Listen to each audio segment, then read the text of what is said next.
हमारी मेहनत को सफल कीजिए, मार्केट गुरु को सब्सक्राइब कीजिए, हमारी मोटिवेशन के लिए हमें लाइक दीजिए और आपको आने वाले समय में ऐसे ही वीडियो मिलते रहे, इसलिए नोटिफिकेशन बेल को दबा दें जिससे आपका पैसा बढ़ता रहे और इसे अलग अलग प्लेटफॉर्म पे शेयर करना ना भूलें जिससे औरों का भी फ़ायदा हो सके। थैंक्स। नमस्कार दोस्तों, मैं राकेश सिंह सूर्यवंशी आप सभी के सामने हाजिर हूँ फिर से एक नया स्टॉक लेकर, एक नया मल्टीबैगर लेकर। इस स्टॉक के आज रिजल्ट है और रिजल्ट जो थे वो काफ़ी ज़्यादा फैबुलस थे। मैं आप सभी से कहना चाहूँगा इस स्टॉक के रिजल्ट देखकर मैं बहुत ज़्यादा खुश हूँ और आप सभी के साथ हाजिर हूँ इस स्टॉक को रेकमेंड करने के लिए, क्योंकि सीमेंट में ये स्टॉक जो है मुझे लगता है कि यहाँ से एक बहुत अच्छी रैली कर सकता है और आप सभी को ये स्टॉक बहुत अच्छी रिटर्न दे सकता है। ये स्टॉक हमने अपने क्लाइंट्स को बहुत पहले ही रेकमेंड कर दिया है, तो आपसे कहना चाहूँगा जब भी ये शेयर करेक्ट हो तभी आप इस शेयर में एंट्री लें। मैं आप सभी से अपने हमारे चैनल की जो है मेंबरशिप ऑन हो चुकी है और इस स्टॉक को हमने पहले अपने मेंबर्स को बता चुके हैं। आपको मैं डिस्क्लेमर देना चाहूँगा और एक चीज़ कहना चाहूँगा कि अगर आपको भी इंटरेस्ट है हमारे पर्क में, तो हमारे चैनल के पास 3 पर्क हैं, लेवल ए, लेवल बी और लेवल सी। लेवल सी में हम देते हैं 1 कॉल पर महीना, रेट है 119 रुपीज़ हम चार्ज करते हैं। और लेवल बी में हम 3 कॉल देते हैं पर महीना और 1199 रुपीज़ चार्ज करते हैं। और लेवल ए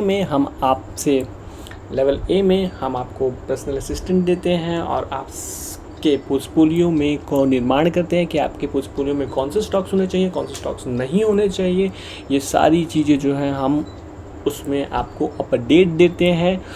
जो लेवल ए है उसमें आपको बहुत ज़्यादा कॉल दिए जाते हैं और उसका जो सक्सेस रेट है वो काफ़ी ज़्यादा है, जिसका रेट है 7,999 पर मंथ। सारे चार्जेस जो हैं वो पर मंथ हैं। तो चलिए, डेक्कन सीमेंट से जुड़ी जानकारी, ये शेयर मुझे क्यों पसंद है और आने वाले समय में इसके मेरे लिए क्या टारगेट्स हो सकते हैं, तो चलिए आप सभी को इस वीडियो में बता देता हूँ। तो देखिए, सबसे पहली बात, Deccan cement limited, market cap 751 crore, current price 536 crore. High और लो की बात करूँ तो 599.221। स्टॉक पी की बात करूँ तो 6.53, बुक वैल्यू की बात करूँ तो 321। डिविडेंड यील्ड 0.75% का, रिटर्न ऑन कैपिटल एम्प्लॉयड 29.3% का, रिटर्न ऑन इक्विटी की बात करूँ 25.6 की और फेस वैल्यू 5 की। मैं आप सभी से बात कर दूँ, जितने भी मेरे पैरामीटर्स हैं सारे पैरामीटर्स को ये कंपनी फॉलो करती है। अगर मैं प्रॉन्स की बात करूँ तो company has accepted to give a good quarter. Company ने काफ़ी अच्छे रिजल्ट आज जो है वो डिलीवर किया है। Company has deliver good profit growth of 20.44 CAGRs for over the 5 year. मैं आपसे कहना चाहूँगा सीमेंट सेक्टर में ये कंपनी जो है थोड़ा सा कम प्रॉफिट देती है बाकी सबके मुकाबले। कंपनी हैज़ डिलीवर, कंपनी का सीमेंट का जो सेक्टर है उसका जो ग्रोथ है वो बहुत ही अच्छा नहीं है।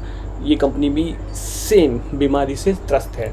अगर मैं आपकी बात करूँ तो company might be an capitalise interest, company जो है इंटरेस्ट जो है वो पे कर रही होगी, जो काफ़ी अच्छी बात नहीं होती किसी भी कंपनी के लिए। अब अगर मैं बात करूँ तो इनके पीयर्स में, अगर मैं इनकी पीयर्स में, तो Dalmia Bharat limited, south Indian से आती हैं ये सारी कंपनियाँ, उनका जो पी है 27 है, रैमको सीमेंट का 29, इंडियन सीमेंट का 27, ओरिएंट सीमेंट का 12। तो मैं आपको बता दूं कि ये स्टॉक जो है अपनी कैटेगरी में जो है मान सकते हैं कि सबसे सस्ता स्टॉक है। NCL इंडस्ट्री से भी सबसे सस्ता स्टॉक है, तो ये चीज़ आपके लिए बहुत अच्छी बात है। और रिटर्न ऑन कैपिटल एम्प्लॉयड के बेसिस पे भी देखा जाए तो सबसे अच्छा 29.30% का जो है रिटर्न ऑन कैपिटल एम्प्लॉयड है इस कंपनी का, जो फिर से आप सभी को ये स्टॉक मैं रेकमेंड कर रहा हूँ और मुझे लग रहा है कि ये स्टॉक आने वाले समय में आपको बहुत अच्छा रिटर्न देगा। अगर मैं क्वार्टरली रिजल्ट की बात करूँ तो मार्च 2021 की बात करूँ तो कंपनी का सेल्स इस क्वार्टर में, मतलब पिछले क्वार्टर में जो है वो 214 करोड़ का था। अगर मैं बात करूँ OPM तो 17% की OPM जो है इस बार कंपनी की जो थोड़ी सी घटी है। और अगर मैं टैक्स की बात करूँ 28% का टैक्स, डेप्रिसिएशन 6 करोड़ का, इंटरेस्ट कॉस्ट 3 का, और प्रॉफिट की बात करूँ तो 22 करोड़ का जो है कंपनी को प्रॉफिट हुआ है। और EPS जो है कंपनी की 15.76 है। अब अगर मैं बात करूँ दिसंबर 2020 की तुलना करूँ तो कंपनी का जो सेल्स है वो इंक्रीज़ हुआ है, मैं आपसे कहूँगा 3 टाइम, जो पहले 208 था, जो अब वो जो हो चुका है 214 का। ऑपरेटिंग प्रॉफिट में जहाँ 24% का हुआ करता था वो घट कर हो चुका है 15%, जो काफ़ी अच्छा नहीं माना जाएगा। टैक्स जहाँ 25% देना पड़ता था पिछले क्वार्टर में, उससे अब बढ़कर हो चुका है 28। पहले कंपनी ने 33 करोड़ का जो है कंपनी ने नेट प्रॉफिट क्लॉक किया था जो घट कर हो चुका है 33, जो 33% की गिरावट है। पर अगर मैं मार्च 2020 से तुलना करूं तो कंपनी का जहां सेल्स 124 करोड़ का होता था वो हो चुका है 214 करोड़ का, जो मैं आपसे कहना चाहूँगा काफ़ी ज़्यादा फैबुलस माना जाएगा। कंपनी के इन सारी चीज़ों में जो ग्रोथ है वो है 72-73% का। अब अगर मैं ओपीएम की बात करूँ तो कंपनी का 9% का ओपीएम है, हुआ करता था, जो हो चुका है 17% का। और अगर मैं टैक्स की बात करूँ तो कंपनी ने मार्च 2020 में 15% का टैक्स दिया था, जो बढ़कर हो चुका है 28% का। पर कंपनी का नेट प्रॉफिट जो था वो 4 करोड़ का था, जो बढ़कर हो चुका है 22 करोड़ का, जो काफ़ी ज़्यादा फैबुलस है। इस साल इस कंपनी ने काफ़ी अच्छा रिजल्ट डिलीवर किया है और ये कंपनी जो है बहुत ही अच्छी कंपनी है। अब अगर मैं मार्च 2010 की बात करूँ तो कंपनी का सेल्स 296 करोड़ का हुआ करता था, जो अब हो चुका है 758 का। मैं आपसे कहना चाहूँगा इस कंपनी का जो ग्रोथ है वो इतने सालों में 2.9 टाइम्स बढ़ा है।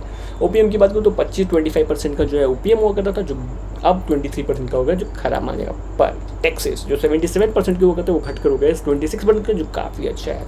नेट प्रॉफिट कंपनी के 4 करोड़ से जो है 115 करोड़ का जो है नेट प्रॉफिट बढ़ा है। मैं आपसे कहना चाहूँगा काफ़ी अच्छी जो है कंपनी ने 29x की जो है वो ग्रोथ की है, जो कि से काफ़ी अच्छी मानी जाएगी।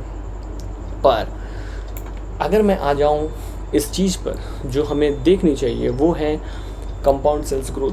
तो कंपनी के अगर मैं कंपाउंड सेल्स ग्रोथ की बात करूँ तो पिछले 10 सालों में 8% का, पिछले 5 सालों में 4% का, पिछले 3 सालों में 10% का, और इस साल कंपनी ने सेल्स ग्रोथ जो है वो काफ़ी अच्छा किया और 36% का ग्रोथ किया है। पूरे ओवरऑल इस साल सीमेंट सेक्टर ने जो है काफ़ी अच्छा सेल्स ग्रोथ क्लॉक किया है।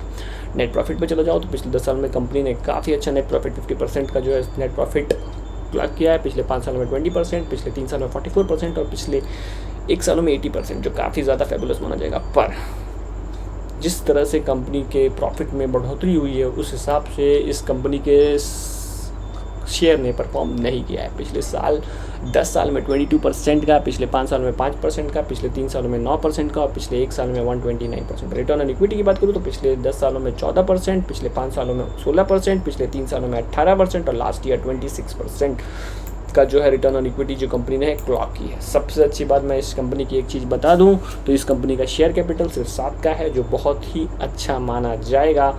मेरे अनुसार इस कंपनी का शेयर कैपिटल जो सबसे फैबुलस है। रिजर्व 443 करोड़ 106, जहां अगर मैं मार्च 2010 की बात करूं तो कंपनी का 166 करोड़ का जो रिजर्व हुआ करता था। बोरोविंग 333 करोड़ की जो ज़्यादा थी। मैं आपसे कहना चाहूँगा बोरोविंग जो थी वो twice to the reverse reserve थी, जो काफ़ी अच्छी नहीं मानी जाएगी। पर कंपनी का टोटल एसेट जो 598 करोड़ का हुआ था, सिर्फ उसमें बहुत थोड़ा सा बढ़ोतरी है 22% का, 22% का। अब अगर मैं बात करूं तो कैश फ्लो जो है कंपनी का जो है मार्च 2020 का जो है वो नेगेटिव है। अब अगर मैं बात करूं रेशियोज़ की तो कंपनी का रिटर्न ऑन कैपिटल एम्प्लॉयड मार्च 2010 में 11% का हुआ करता था, जो अब बढ़कर हो चुका है 13% का। डेप्टर डे की बात करूं जो 14 दिन में पैसे आते थे, अब वो बढ़कर हो गए 31 डेज़ के। इन्वेंट्रीज जो हैं 5.59 के हैं, जो करोड़ के थे, जो अब हो चुके हैं 3.69 के। अब प्रोमोटर्स की बात करूँ तो प्रोमोटर्स जो आज से 12 क्वार्टर पहले 56.19% की शेयर होल्डिंग रखते थे, जो अब उन्होंने थोड़ी सी बढ़ाई है और जो हो चुकी है 56.24 की। FII 1.71 से बढ़ाकर हो चुके हैं 2.89, जो काफ़ी अच्छी बात मानी जाएगी। और DII ने अपनी पोजीशन को लूज़ किया है 13.85 से घटकर हो चुके हैं 2.21। और पब्लिक के पास जो है इस शेयर की जो होल्डिंग है वो बढ़ती हुई दिखाई दी है। मैं आपसे कहना चाहूँगा इस कंपनी की पब्लिक होल्डिंग जो है वो आने वाले समय में बढ़ती हुई दिखाई दी है। पर आने वाले समय में हम इसके क्या टारगेट्स देख सकते हैं, तो मैं आपसे कहना चाहूँगा ये शेयर जो है सबसे ज़्यादा देखिए अभी आने वाले समय में जो है इसके लिए जो पहला टारगेट होगा वो होगा 600 रुपीज़ का। इसका आने वाले समय में जो है 600 रुपीज़ का जो है पहला टारगेट होगा। पर पहले देख लेते हैं कहाँ तक ये शेयर नीचे में जा सकता है। तो आपका जो आप पहली जगह पे शेयर को खरीद सकते हैं वो लेवल्स हैं। मैं आपसे बता दूँ 488 जो है आपका स्टॉप लॉस होना चाहिए और इसके ऊपर 2% ऊपर यानी कि 498 के पास आप इस शेयर को पहले खरीद सकते हैं। अगर ये टूटता है तो ये शेयर जो है यहाँ 438 के पास भी आता हुआ दिखाई देगा, दूसरा लेवल जहां पर आप इस शेयर को एक्यूमुलेट कर सकते हैं। उसके बाद ये शेयर 400 के पास आता हुआ दिखाई देगा। ये 3 लेवल है जहां पर आप इस शेयर को एक्यूमुलेट कर सकते हैं। और अगर ये शेयर ये भी तोड़ता है तो 350 रुपये तक नीचे में ये शेयर आता हुआ दिखाई देगा। पर आने वाले समय में आप इस शेयर पे क्या टारगेट दे सकते हैं? तो मैं आपसे कहना चाहूँगा, क्योंकि ये शेयर पहला टारगेट आपका 600 होगा, दूसरा टारगेट अगर मैं आपसे बताऊं तो ये शेयर का 625 आपके दूसरे टारगेट्स होंगे। तीसरा टारगेट जो है आपके लिए मैं आपको बता दूं तो 700 अगर सस्टेन करता है तो ये शेयर 800 रुपीज़ तक आपको जाता हुआ दिखाई देगा। और अगर ये शेयर, मैं आपसे बोलूँ, अगर ये शेयर बुल के सिनेरियो में मुझे लगता है कि आने वाले 18 से 30 महीने में 1000 रुपये तक जाता हुआ दिखाई दे सकता है। बुल के सिनेरियो में ये शेयर आने वाले 18 से 30 महीने में आपको 1000 रुपीज़ तक ये शेयर जाता हुआ दिखाई दे सकता है। तो ये टारगेट है मेरा आने वाले 18 से 30 महीने के लिए स्टॉक में 1000 रुपीज़ का। मैं आपसे कहना चाहूँगा जो नीचे के लेवल्स दिए, जितने नीचे के लेवल्स पर आप इस शेयर को एक्यूमुलेट कर सकते हैं, एक्यूमुलेट कीजिए। ये शेयर आने वाले समय में आपको बहुत अच्छा रिटर्न दे सकता है। तो अगर आपको डेक्कन सीमेंट लिमिटेड से जुड़ी जानकारी अच्छी लगी तो मेरे चैनल को ज़रूर सब्सक्राइब कर दीजिए, लाइक कर दीजिए, नोटिफिकेशन घंटे को दबा दीजिए, क्योंकि समय पर ऐसी जानकारी है, ऐसे स्टॉक्स जो आने वाले समय में मल्टी बैगर बन सकते हैं वो लाता रहता हूँ। मिलते हैं एक नए वीडियो में एक नए स्टॉक के साथ। आज के लिए बस इतना ही, बाय।